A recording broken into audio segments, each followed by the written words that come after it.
नाज़रीन, पाक पतन शरीफ में बाबा गंज फरीद के शहर के अंदर एक बच्चे को कारी साहब ने ज़्यादती का निशाना बनाया है। कारी साहब इसी मस्जिद के इलाके में पेश इमाम थे। देखिए कितना इज्जत वाला मकाम था इनका, कितना बेहतरीन मकाम था इनका कि लोगों को नमाज पढ़ाया करते थे।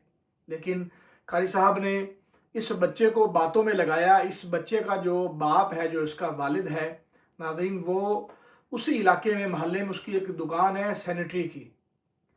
इसने उस बच्चे को बातों में लगाया और मस्जिद के साथ मलहका इनका कमरा है कारी साहब का, वहाँ पर ले जाके इस बच्चे को ज़्यादती का निशाना बना दिया।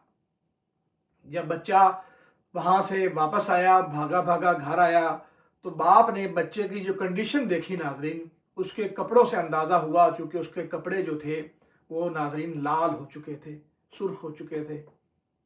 बाप को शक गुजरा, उसने पूछा तो उसने बताया कि अब्बा जी, मुझे इस तरह कारी ने मेरे साथ मस्जिद में ज़्यादती की है।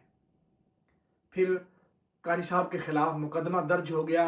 कारी साहब आप साथ साथ देख रहे हैं, मौजूद है वहाँ पर। अहले मोहल्ला ने इनको वहाँ पर बिठा रखा है ताकि पुलिस आए, उनको पुलिस के हवाले किया जाए। नाज़रीन, हर वीडियो में गुजारिश करता हूँ, अपने बच्चों का ख्याल रखें और जितने भी हम अपनी मसाजिद में कारी साहिबान लेके आते हैं, इनका ज़रूर ध्यान रखा करें कि हम आए रोज़ इस तरह के वाक़यात सुनते हैं कि फ़लाँ जगह पे फ़लाँ बच्चे के साथ, अभी 3-4 दिन पहले का वाक़या है डेरा गाजी खान का, और आज पाक पतन। तमाम सुनने वालों से गुजारिश करूँगा, अपने बच्चों की हिफाजत करें, उन्हें महफूज रखें ऐसे दरिंदों से, और अपनी राय का इज़हार करना मत भूलिएगा। जज़ाकल्लाह, शुक्रिया। गलती हुई है कि नहीं? ऊंची बोलना है, ऊंची बोल है, बोले बोल। लेकिन मैं गलती हुई है, गलती हुई है, थोड़ा ऊंची बोलना, आवाज नहीं आ रही।